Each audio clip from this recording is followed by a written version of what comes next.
பண்ண முடிஞ்சா பண்ணுங்கன்னா பண்ண முடிஞ்சா பண்ணுங்களா? ஃப்ரீயா விடுங்க. வலிக்காம கொஞ்சம் கொஞ்சம் வலிக்கும். ஏன்னா உங்க சிக்கு அப்படிதான் இருக்கு. ஸோ வலிக்கிற மாதிரி இருக்கும். பட் நீங்க வீட்ல இதெல்லாம் செட் பண்ணுவீங்களா எப்படி இந்த கேர்ள் இது? இவங்க வீட்ல ஆமாண்ணா கரலப் அப்படின்னு ஒரு ஷாம்பு இருக்கும். ஆ. அதை போட்டு நானே பண்ணிப்பேன். எப்படி இருக்கும் அது பண்ணதுக்கு? ஒத்தொத்தி அப்படி இப்படி இப்படி இப்படி இப்படி சுத்தி இருக்கும். அது குளிச்ச அப்புறமா திரும்பியும் ஜாயிண்ட் ஆயிரும். திரும்ப இந்த மாதிரி ஆயிரும். திரும்ப வலிக்கும் போது ஒத்தொத்தியா கிடக்கும். திரும்ப இந்த மாதிரி ஆயிரும். முடி காயும் போது சௌரி ஆயிரும். புரியுதா? ஓகே. இது மாதிரி ஆயிரும்னா நீங்களே செக் பண்ணி பாருங்க. 2-3 நாளையில இந்த மாதிரி ஆயிரும். ஓகே. இது இப்பயே தான் இருக்கும். கீழே இங்கெல்லாம் ஒரு மாதிரி இருக்கா? இவ்வளவு இடம் மட்டும்தான் இப்படி இருக்கும். எப்பவுமே அப்படிதான் இருக்கும். அது எதனால தெரியல. அது எனக்கு தெரியாது.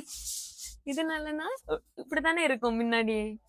க்ரீம். பட் என்னன்னா ஒரு நீங்க வாஷ் பண்ணி செட் பண்றீங்கன்னா அது ஒரு 2 நாள் தாகும். பட் 3ஆவது நாள் கொஞ்சம் இந்த மாதிரி தான் ஆக ஆரம்பிக்கும். பட் அப்படின் போது வாஷ் பண்ணிடுங்க. இன்னும் வேற நல்லா இருக்கிற மாதிரி. கரெக்டாண்ணா. இப்ப நான் இதை வாஷ் பண்ணிட்டேன்னா ஸ்ட்ரைட் ஆயிரும்.